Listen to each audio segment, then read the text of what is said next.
วันคนในบ้านก็จะเป็นพี่ปอบก็จะเห็นถึกโอ้เดี๋ยววันนั้นพี่ไผ่ใหม่อยู่มือจนลามค่ะขึ้นฮอตพี่บ่ว่าเด้อเคยช่างว่าเถอะ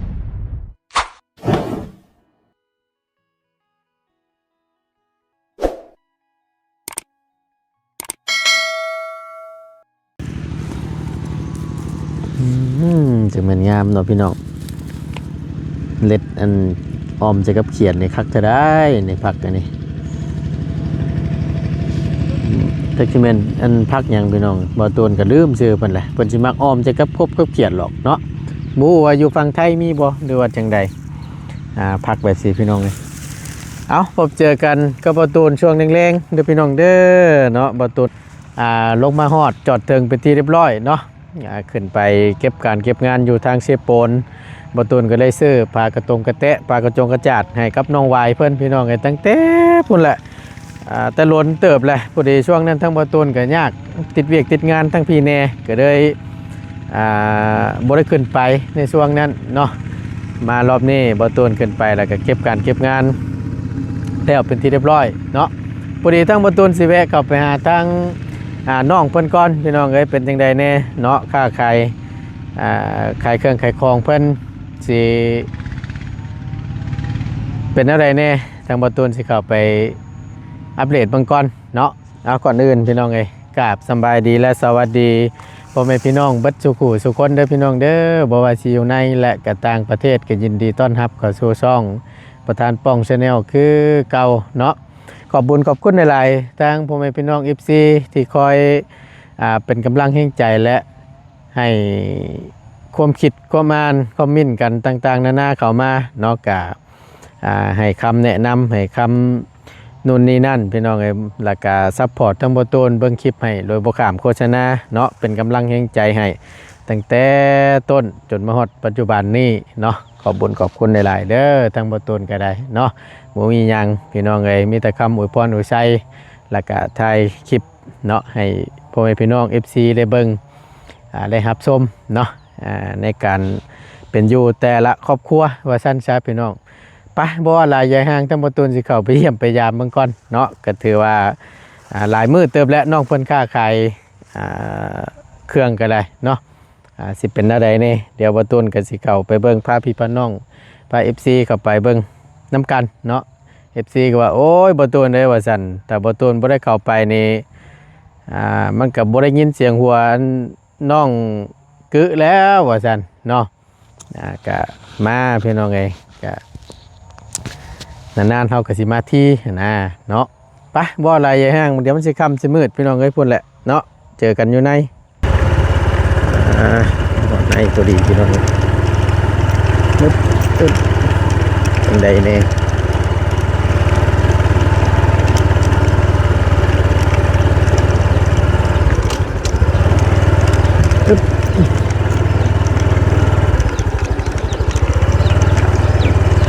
แล้วส่งแรงๆเด้อพี่น้องเด้อ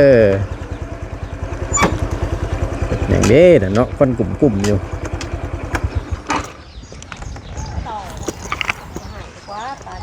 โอ้ยบอกกันอย่างไรเลยเอ้ยฮะ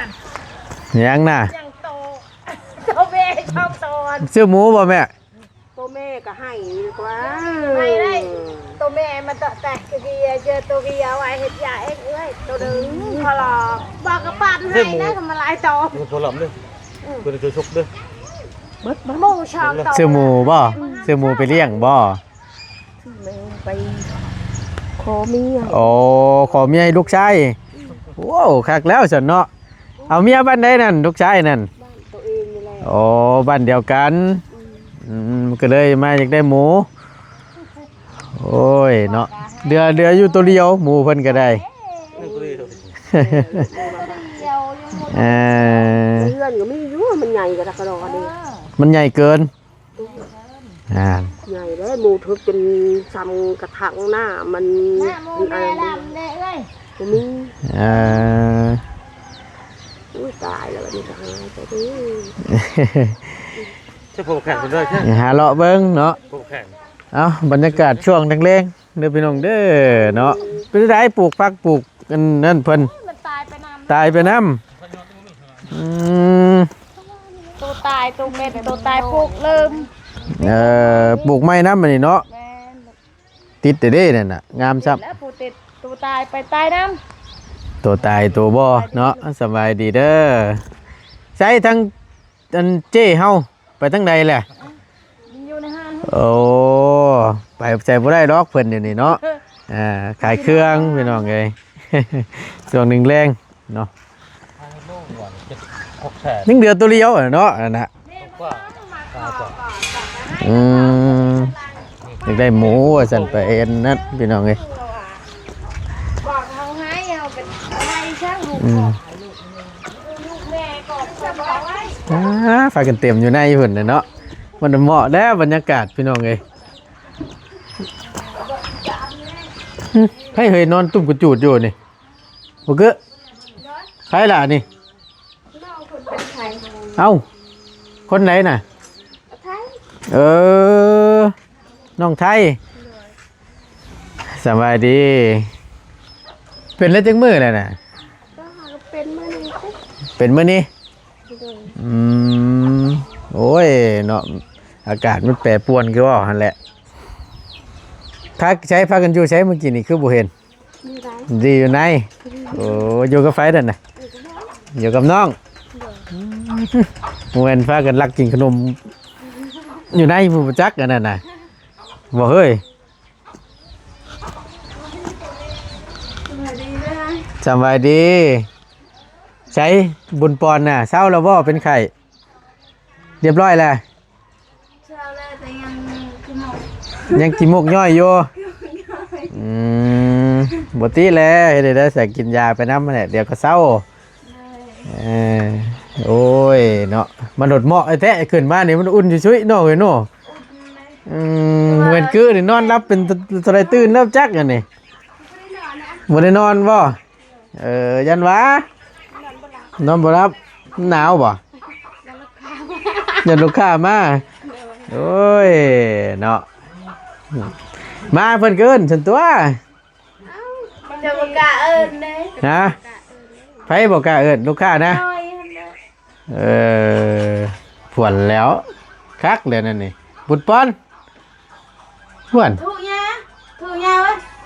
ถูกยา ทูทูกับรุ่นแบบบุลุกเลยนะนี่เนาะนอนเอาเลยคักเลยนั่นนี่เนาะโอ้ยนังกะจะตามตัว ใครแน่วะติกินยาอืมเดี๋ยวแต่น้ำมูกบัดนี่เป็นหวัดกินยาแก้หวัดนั่นแหละเนาะช่วงหนึ่งแรงพี่น้องเอ้ยตัวก็จะมามืดแตะบานนี่ภาพก็สิบ่งามเด้อพี่น้องเด้อเนาะ มันคือเป็นตก คือฝนจะตกมันบ่ตกหรอกมันมืดมันครึ้มหนาวซื่อๆ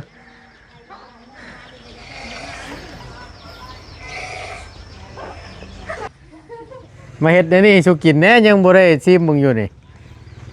หนาวเลย หนาวสิได้กินมันจังแซ่บ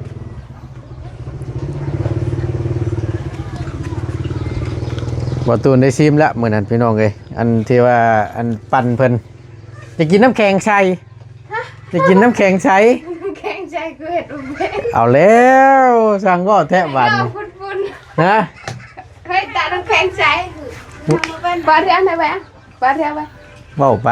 ก็คือตัวเฮ็ดนั่นแหละ ก็ไอ้นกป อ่า ลาเทียมไปนะ กินน้ำแข็งใส่พุ่นได้บาดนี่เปลี่ยนแล้วเฮาน่ะ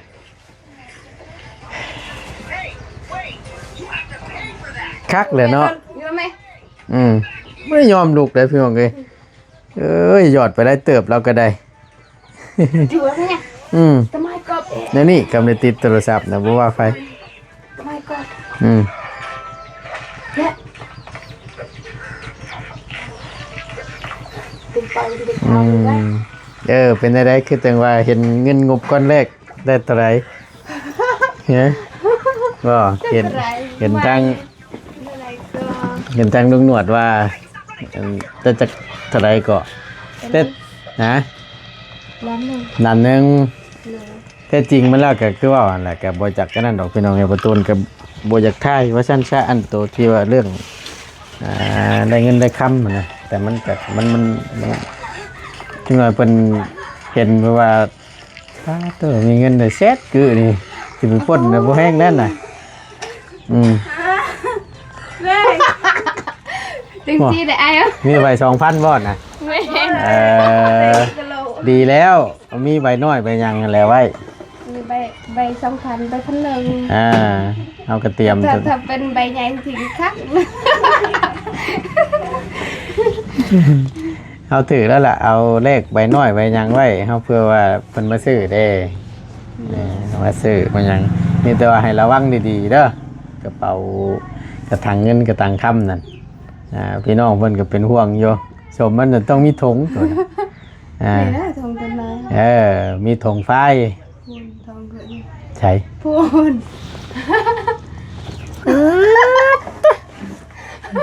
คักถุงเพิ่นน่ะพี่น้องไปเบิ่งประตูสิเบิ่งคนได้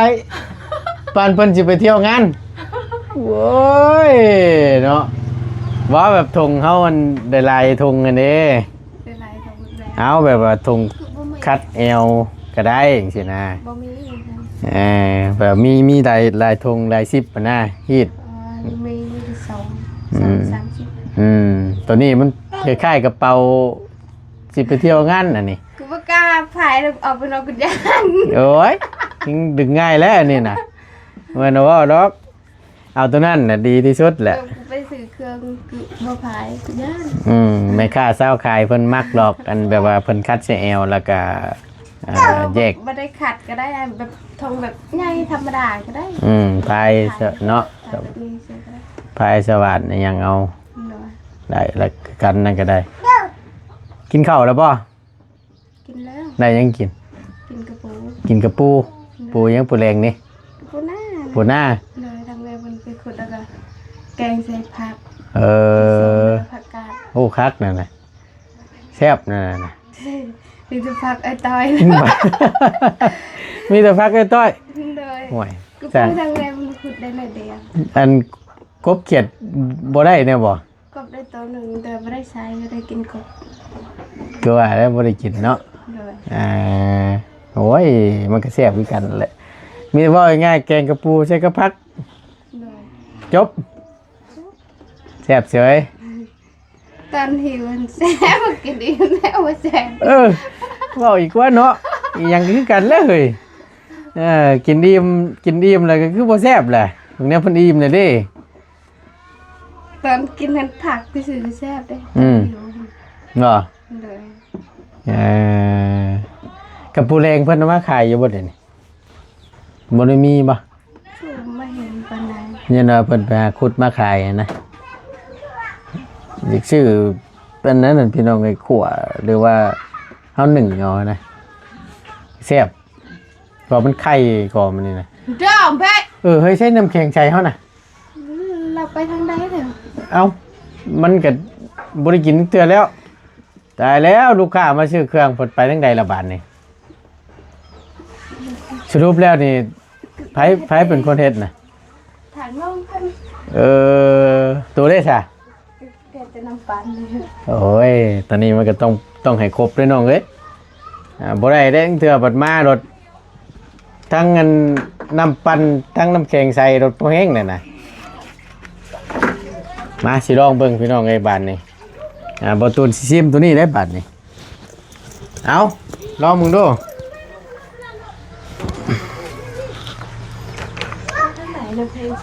ฮะคักเลยนะนี่ผ่าเช็ดมือเพิ่นโอ้ยกลัวเด้จังได๋ก็ก่อนกูย่านคือน้ำแข็งใสนี่มันมีหยังดอกย่านหยังน่ะ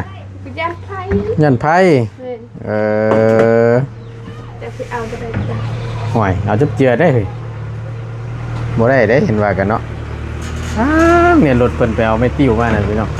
เพิ่นมาหาซื้อแล้วไปส่งโตจังซี่นะ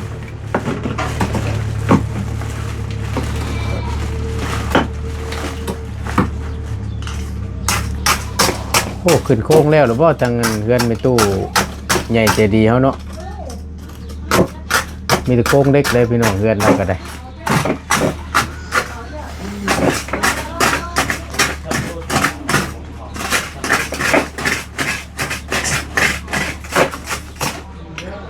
ให้มันสิ้นเบิดทั้งช่องหั่นแหละใครสิเอาแต่อันปั่นนั้นอย่างเดียวว่าก็บ่ได้เด้อเนาะ ว่าแล้วก็บ่แม่นว่าเว้าได้พี่น้องเอ้ยพอกินได้ดีเด้นึ่งมาแล้วก็จอกอันนี้น่ะ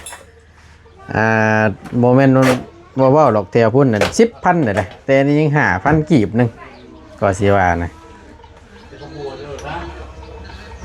นี่เลย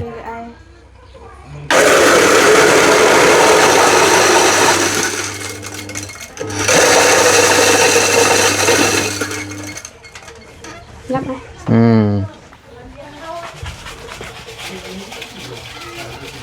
สูตรบ่เฮ้ยนะสูตรล่างเครื่องบ่มีสูตรเพิ่นอีกได้เดี๋ยวนี้เนาะ ไปเลยสูมาไปที่ ฮะอันไหนก็ นอนเป็นทางไปติดเห็นทางลงชายแคบลงพี่ตู้รัสเซียไป แม่น เป็นอย่าง กะลายโลกอยู่ในตู้น้องชัยเพิ่นพี่น้องอยู่เซโปนนะหลายโลกอยู่มันหลายโลกบ่เฒ่าเพิ่นนั่นแหละ จักปีนะทางก้นตัวอยู่เนาะทางก้น ก็จังว่าตัวนี้ตั้งง่ายก็ลืมถามอายุเด้อ สามประตูเราเป็นมะขลังด้วยล่ะจมพร บ่ โดยประตูคือ ซื้อน้ำปั่นบ่นั่ง แต่มันปั่นมาเนี่ย เอาเฮ็ดให้เพิ่นก่อนบ่ยากตั้งง่ายนะ เอ็นที่จอกทีนเรา มาพอดีพี่น้องนี่ สิกละมันคือว่าขาวไว้ เอาก็หาเหลี่ยมหามุมเพิ่นจับเจือเลยเอาเฮ็ดให้เพิ่นก่อนก็ได้บ่ยากหรอกตั้งง่ายนะสิซีเบิ่งตัวนี้นะพี่น้องครับ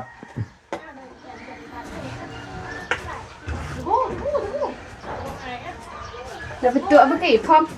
ใช้ไปทางไหนเลย โอ้ยเนาะเอาจอกล่ะจอกเดียว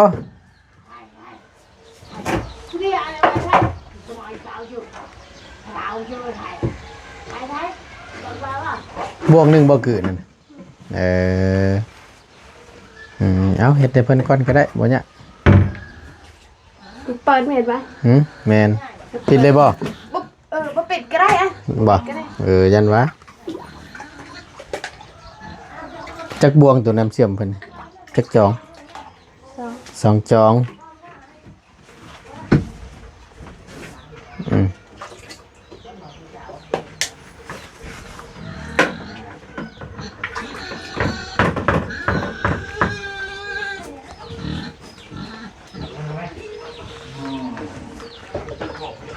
เป็นไข่ดิน้องอันไทยดิผ่านเมื่อคืนนี้ผ่านพอดีจะมีเป็น ไผพันยังน่ะ กูนอนอยู่ในยางเลย พันอยู่นี่พัน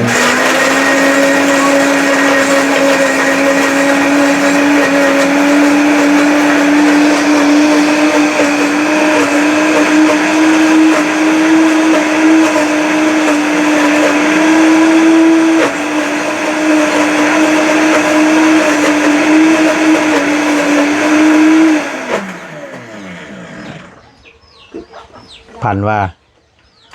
พันคนในบ้านก็จะเอาเป็นพี่ปอบไปได้เห็ดถึก โอ้ เดี๋ยวบัดนั้นพี่ไผ่ใหม่อยู่มือจนลามครั้งขึ้นฮอตพี บ่ว่าเด้อเคยช่างว่าแท้ควบพันกันเป็นตะย่านแท้ ก็กูนอนบหลับเมื่อคืนนี้ฮะ หากระพันเมื่อคืนนี้ นอนกูนอนนี่แหละ พอเดียวบ่ นอนกูนอน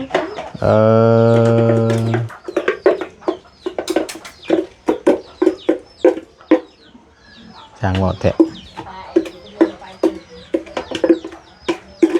แล้วมีคือว่ากูได้ยินเสียงคนทัน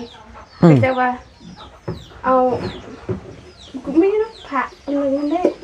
ผ่าทางลุงทอทันไทย โดย แต่คนบอกให้กูใช้ผ่าถือผ่าแต่กูไม่ได้ถือผ่าไม่ได้ใช้ ความฝันนั่นบ่ โดย เพิ่นว่าให้ใส่แม่พระนี่สิบ่ โดย พี่ปอบมันบ่บอกพี่ปอบนะบอก บ่ คนนี่บ่ คนอื่น เอาคนอื่นแนะนำ แม่น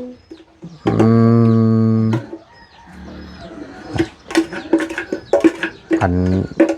เมื่อวานนี่วันพระได้เมื่อวานนี่วันศีลเมื่อวานนี่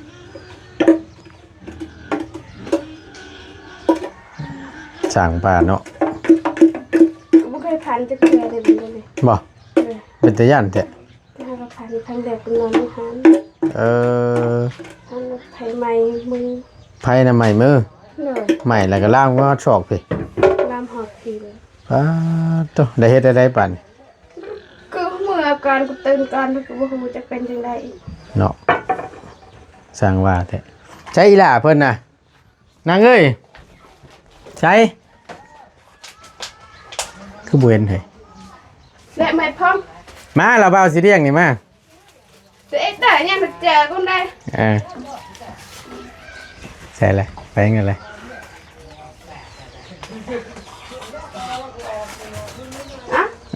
อยู่ใช้อยากอายบานนี่เอารถเราว่าสิเรียงเด้อ ใจเด้อ โอ้ยเนาะปั่นแนวบุรีที่เฮย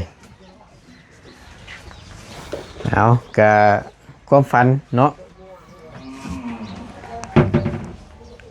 ฝันว่าไฟไหม้ว่าสัน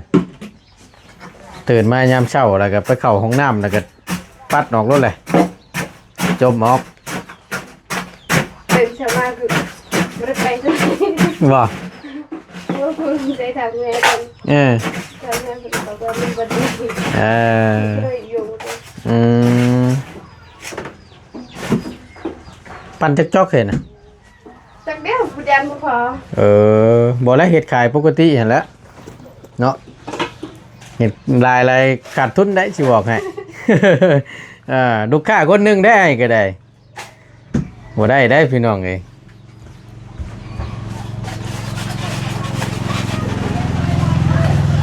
อยู่บ้านจริงๆมีแล้วไอ้ แมนตาไม่ค่าพี่น้องเลยนึกว่าเพิ่นงุ้มหาช่างงุ้มแปลวถ้วยอยู่พุ่นได้อยู่นี่ก็มีนี่ถ้วยน่ะนึกว่าเพิ่นจกหาช่างซะดอก กูลืมไอ้ โอเค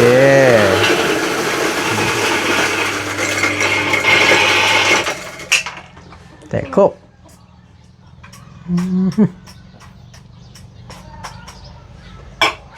อยู่ผู้เดียนแล้วบ่เฮ็ดน้ำแข็งใส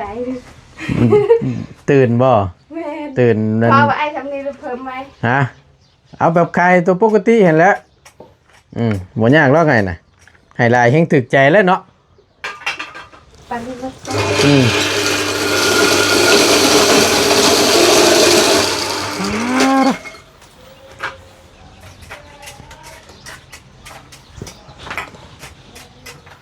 เห็ดบ่งามเหมือนกัน ฮะ น้ำแข็งใสนี่ มันเป็นอะไร เห็ดบ่งาม งามแล้วนั่นก็ได้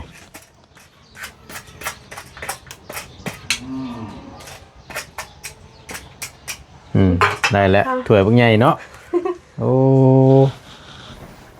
เอามาเบิ่งมาตูนสิซีเบิ่งก่อนพี่น้องเอ้ยลองเบิ่งก่อนโตน้ำแข็งใสนี่แบ่งครึ่งบ่ คือไอ้เคยกินแล้วบ่มา ยังอยู่ได้ เอาตอนกูปั่นเล็กๆกันเด้ แม่นบ่แล้วได้กินแต่น้ำปั้นนี่ชุดที่เทือนอยู่เฮือนน้องพันธุ์นั่นเราอ่ะ แม่น ก็ได้กินแต่น้ำปั้น ไอ้บ่ได้กิน โอ้ยยังบ่ได้ชิมจักเทื่อน้ำแข็งใสนี่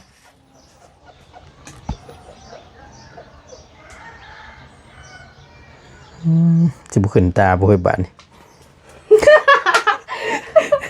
หวานขึ้นตาแฮงแล้วเนาะ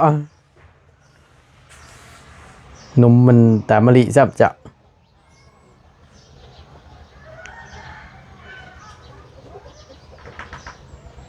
หน้าฮ้อนนี่โอ้ยคักเลยพี่น้อง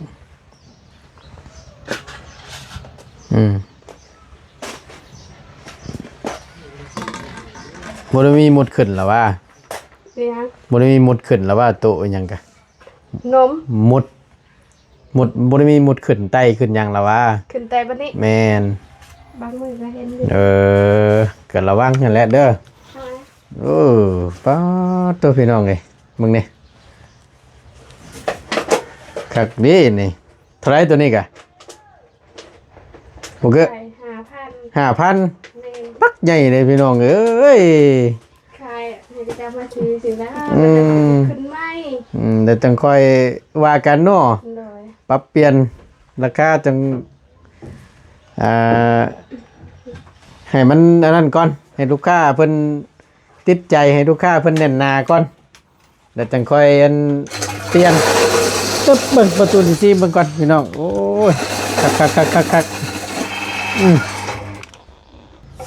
เอาเพิ่นไปล้างพี่น้องล้างโถเพิ่นประตูซีเบิ่งก่อนบาทนี่เป็นอะไรนี่หน้าตาหนักรับประทานเท่าไดโอ้ยเนาะ5,000 กีบพี่น้องเอ้ยตัวเป็นไงน้ำแข็งใส่หน้าห้อนเนี่ยโอ้ยคัก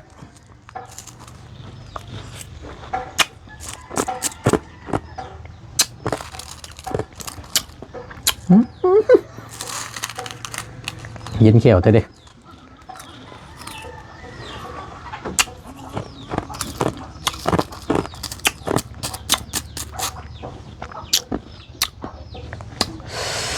โอ้ยแม่ดีนี่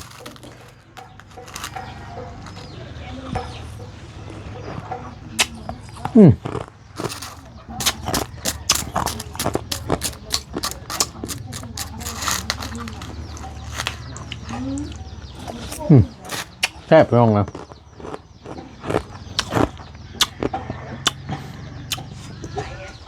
โอ้ยต้องค่อยๆกินเย็นแห้งกันดิแต่ย่อยมากเรื่อยแหละลูกค้าเพิ่งกันได้พี่น้อง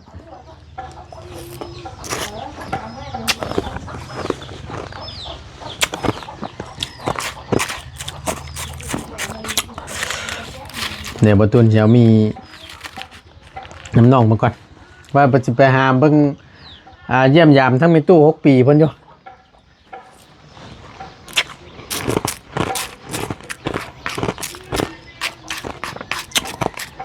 เป็นอะไรเนี่ยเจ้าในพักไปแล้วก่อน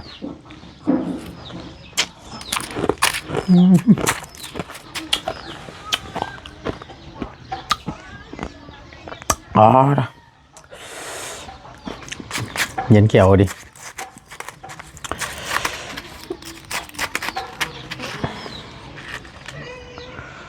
นี่แหละพี่น้องเพิ่นก็เป็นห่วงเรื่องกระติกเงินนี่แต่เป็นไปได้นะให้พายธงให้น้องเพิ่นชื่อธงพายเด้อบ่ตูนเด้อว่าซั่นมันจังสิปลอดภัยว่าซั่นเนาะก็แม่นเนี่ยพี่น้องเอ้ย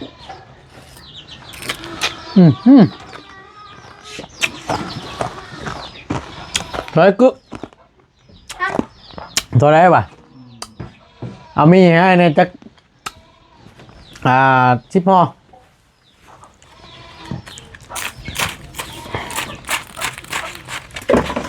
กูเย็นเขียวแค่ไหน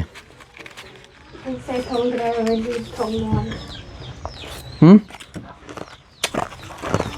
เราชื่อว่าอยู่บ่ ทงนอน ธงขนาดจำได้ธงนะเบิ้งพี่น้องเลยตัวชื่อมาจากงานแรกใช่ ทงนั่นอันนั้น ศพหนึ่ง ทงทง นี่แล้วกันเอ้าใส่หาพวกห่อก็ได้ไปใส่รถบนยอมเลยพี่น้อง เอาไอ้ก็เอาไปเก็บนี่ แกเลย แม่น ใช้เบิ้งหันโอเคนั่นแหละเก่า ใช่แฮมทอด10นั่นโอเค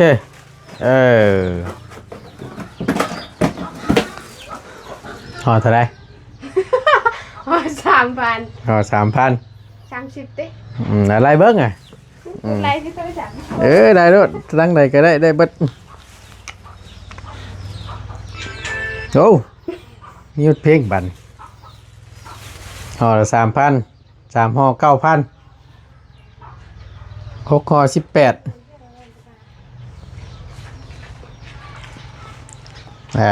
เป็นเรื่องไง เอา 30หรือว่า อะไรเบิ่งก่อนบ่ยะใจเย็น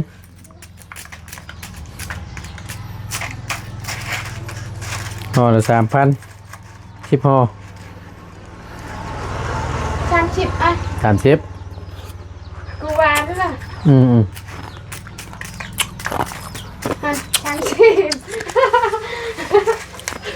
30บ่โอเคเอาบวกน้ำแข็งใส่เขา 35 อีของอีหลาเพิ่นเด้ 40 โอเค40บ่ เป็นไรนะ หึเอ้าเฮ็ดได้บาทนี่เนาะ ท่านนะ ใครอยุ่เสียคือทอดมันแช่บไปน้องไง